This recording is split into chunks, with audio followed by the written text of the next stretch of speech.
These all emails were originating from a person who is juvenile. और आप समझिए उसने कई 100 स्कूलों को इस प्रकार की फर्जी कॉल्स किए कि उसके परिवार के लोग और उसके अभिभावक ऐसे कुछ एनजीओ से जुड़े हैं जो कि इस प्रकार की गतिविधियों में पूर्व में संलिप्त रहे हैं, जिन्होंने अफजल गुरु की फांसी का विरोध किया है। कोई अल्पवयस्क बालक अपने मन से कर रहा है, इसका मतलब उसे शिक्षा कैसी दी जा रही है? दूसरा, या वो सिर्फ मोहरा है और उसके पेरेंट्स और जो पीछे के एनजीओज हैं उनकी इसमें कोई भूमिका है। दिल्ली में आम आदमी पार्टी का बहुत गहरा संबंध न सिर्फ तमाम ऐसे अवांछित एनजीओ से रहा है और तमाम ऐसी गतिविधियों से रहा है जो अफजल गुरु की हैंगिंग और देश विरोधी तमाम गतिविधियों में लिप्त रहे हैं। केजरीवाल जी आकर तमाम बार अनाप शनाप बातें, अनर्गल मिथ्या बातें कर जाते हैं। आज उनसे मैं साफ साफ शब्दों में पूछना चाहता हूं कि आम आदमी पार्टी आकर स्पष्ट करे कि ये जो भयानक और खतरनाक तथ्य उभर के सामने आया है, इसके पीछे जो मैकेनिज्म नजर आ रहा है, चूंकि उन लोगों का सीधे वैचारिक सामने आपसे नजर आ रहा है, तो आपसे उनका क्या संबंध है? I want to put forth a very sensitive and serious issue in front of you. अभी आपने देखा होगा कि मीडिया में प्राप्त समाचारों के अनुसार और जिसमें दिल्ली पुलिस ने अभी एक प्रेस कॉन्फ्रेंस भी की है और एक बहुत ही गंभीर, संवेदनशील, खतरनाक और रहस्यपूर्ण तथ्य प्रकाश में आए हैं। आप सबको ध्यान होगा, चंद महीनों पहले की बात है और चुनाव के दौरान भी और चुनाव के बाद भी दिल्ली के तमाम स्कूलों में बम धमाके की कई कॉल्स आई थी, ईमेल्स आए थे। जांच के बाद आप सोचिए कि इससे कितना भय और तनाव का वातावरण अभिभावकों और पूरे दिल्ली की जनता के मध्य उत्पन्न हुआ। यद्यपि बाद में उसमें कुछ भी नहीं पाया गया। फिर जब इस विषय की गहनता से जांच की गई और यह ट्रैक करने का प्रयास किया गया कि ये ईमेल्स कहां से आ रहे हैं, तो बहुत ही आश्चर्यजनक तथ्य प्रकाश में आया कि मूलतः यह ईमेल एक ऐसे व्यक्ति के द्वारा आ रहे थे जो अल्पवयस्क है। These all emails were originating from a person who is juvenile. और आप समझिए उसने कई 100 स्कूलों को इस प्रकार की फर्जी कॉल्स किए। इसके बाद जब जांच में उनके लैपटॉप और अन्य फोरेंसिक चीजों की जांच की गई और इस बात की पुष्टि हुई, तो और भी गहरा तथ्य प्रकाश में आया कि उसके परिवार के लोग और उसके अभिभावक ऐसे कुछ एनजीओ से जुड़े हैं जो कि इस प्रकार की गतिविधियों में पूर्व में संलिप्त रहे हैं, जिन्होंने अफजल गुरु की फांसी का विरोध किया है और ऐसी तमाम गतिविधियां जो कानून व्यवस्था की दृष्टि से राष्ट्र की सुरक्षा के लिए घातक मानी जाती हैं, उन गतिविधियों के समर्थन की बात आई है। अब इससे गहराई इसलिए बढ़ रही है कि क्या कोई अल्पवयस्क बालक अपने मन से कर रहा है, इसका मतलब उसे शिक्षा कैसी दी जा रही है?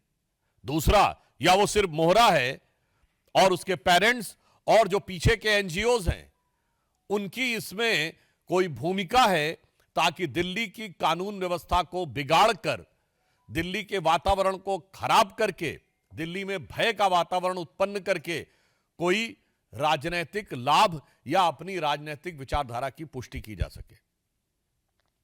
अब जो समाचार उपलब्ध हैं, जो जानकारियां उपलब्ध हैं, उससे बहुत गहरा संदेह हो रहा है, क्योंकि हम सभी जानते हैं कि दिल्ली में आम आदमी पार्टी का बहुत गहरा संबंध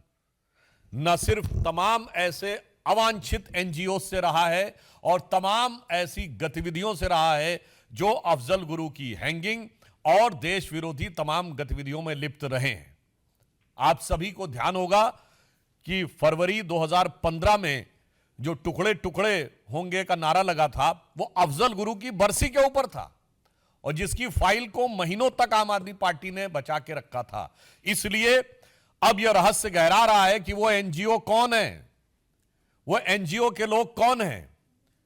उनका आम आदमी पार्टी से कोई संबंध है क्या? क्योंकि यह बात हम ऐसे हवा में नहीं कह रहे हैं। आम आदमी पार्टी की मुख्यमंत्री आतिशी मरलेना जी के दोनों पेरेंट्स ने अफजल गुरु की क्लीमेंसी के पिटीशन का समर्थन किया था, तो यह बात सीधे संबंध जुड़ता हुआ दिखाई पड़ रहा है।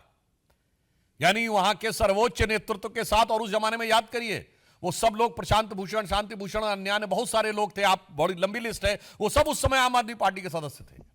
यानी आम आदमी पार्टी का एक संगठन के रूप में उनके साथ संबंध बहुत साफ दिखाई पड़ रहा था। तो अब ऐसी जानकारी लगती है और यह ऐसा ही गहरा संदेह आता है जो पुष्ट होता हुआ नजर आता है कि क्या इस चीज में आम आदमी पार्टी का या उनसे जुड़े एनजीओ का कोई संबंध है। केजरीवाल जी आकर तमाम बार अनाप शनाप बातें, अनर्गल मिथ्या बातें कर जाते हैं। आज उनसे मैं साफ साफ शब्दों में पूछना चाहता हूं कि आम आदमी पार्टी आकर स्पष्ट करे कि ये जो भयानक और खतरनाक तथ्य उभर के सामने आया है, इसके पीछे जो मैकेनिज्म नजर आ रहा है, चूंकि उन लोगों का सीधे वैचारिक सामने आपसे नजर आ रहा है, तो आपसे उनका क्या संबंध है, आपको सीधे आकर स्पष्ट करना चाहिए दो टूक शब्दों में। और उसके साथ साथ यह भी सवाल है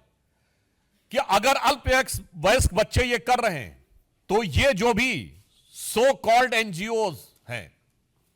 जो मेरे विचार से देश के लिए खतरनाक काम कर रहे हैं, और इनका जो आम आदमी पार्टी के साथ पुराना स्थापित